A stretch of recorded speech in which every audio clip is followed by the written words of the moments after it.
There are 144 cigarette cards in Red Dead Redemption 2 in total, broken down into 12 sets. So far I have done videos on 3 of these card sets, and this one makes it 4. So far I've covered famous gunslingers, prominent Americans, and artists, writers and poets, filling in appropriate lore where it's known and necessary. And like I said, in today's video we are going to be looking at the 4th cigarette card set that I have got around to doing, in hopes to eventually complete the smoking and other hobbies side mission. And so in today's video we're going to be finding the World Champions cigarette card set. So without any reason to delay, let's begin. The first cigarette card is that of Percy Wood, which can be located at Huron Glen, which is just south of Butcher Creek. Once you arrive at this shack, you will find the cigarette card resting atop a closed well. Percy Wood is a Greco-Roman wrestler, and that's all that's known about him.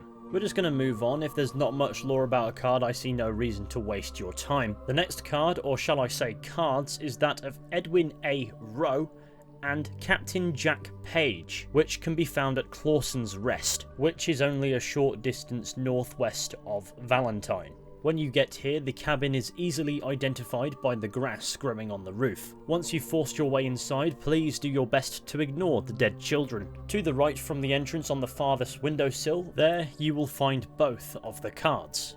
Edwin A. Rowe is quite the enjoyer of the snooker. Captain Jack Page is a hammer thrower. Considering the presence of 2 cigarette cards from the same set here, it's safe to say that these 2 children are quite the sporting enthusiasts, though it's not like we can ask them to confirm this because they're not exactly very talkative. Yeah, this is a bit of a fucked up location, so we're going to move on. Next we're headed to Emerald Ranch to find the cigarette card for Theobaud Getzin. This happens to be located at a rather innocent looking abandoned saloon that just happens to have bloodstains on the inside. Ignore those. The card is actually found on the shelf just outside on the front porch. Mr. Getzin is very clearly a boxer. For the cigarette card of H.T. Slocum, Slocum, we've got to head to Canebrake Manor, which is a really fancy name for a shack on stilts. Once at this shack, the card can be located on a crate beneath the house. It is evident that Slocum is an oarsman. The next card is that of R.S. Harradon, which is located at McLean's house, a short distance northwest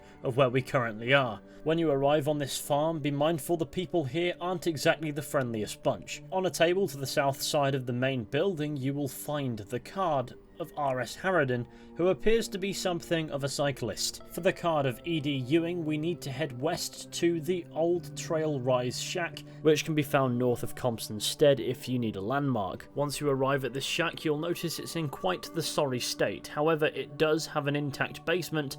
That is where the cigarette card will be located. Once you're in the basement, the card is on a shelf behind the ladder. Ewing is quite clearly a tightrope walker, though nothing else is known about him, as is the case for all of these sporting world champions, save for one.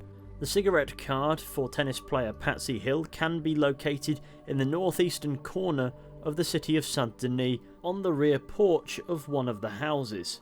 It shouldn't be too difficult to locate, but again, yeah, that's basically it. William Sleicher's card is located at Cornwall Kerosene and Tar in the Heartland oilfields. The card is located on one of the porches of the smaller building south of the main building, and it's next to a card from another set, so I don't doubt that we'll be back here in another video. And Sleicher is very clearly a weightlifter.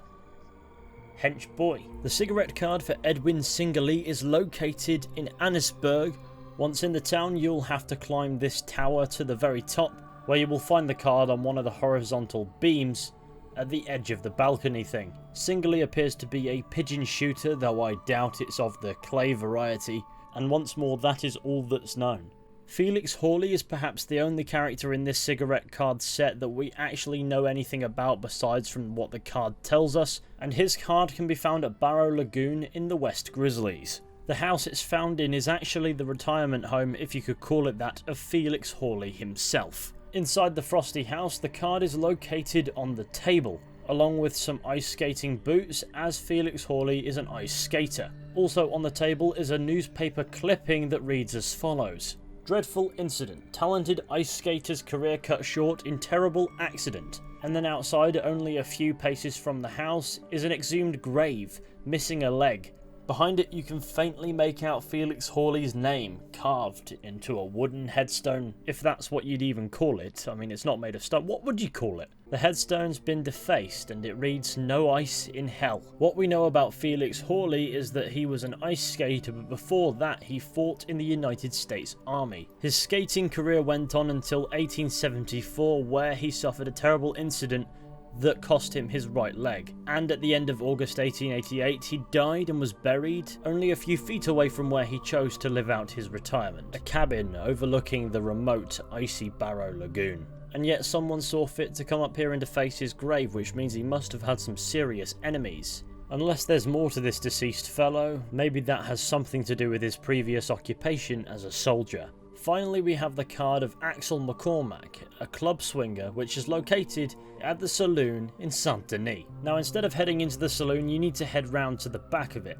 Behind the saloon on a crate, you will find the card. And now that you've got them all, it's time to send them off to Phineas T. Ramsbottom to get our reward, which after a few days of posting this time around will be $50 and Valerian root, bringing us nicely to the swift conclusion of today's video. Thank you all for watching. I really hope that you've enjoyed. This one was a lot shorter than the others, which I think works to its benefit in the sense that there's not much lore to go over, and two are in the same place that makes it a little bit less tedious as far as treasure hunts go, if you want to call it that. They're cigarette cards, but fuck it. Be sure to go ahead, leave a like, subscribe, share the channel with your friends and all that wonderful stuff. That would be super fantastic. And with any luck, I'll be seeing you all very soon with another video at some point. But until next time, take care and goodbye.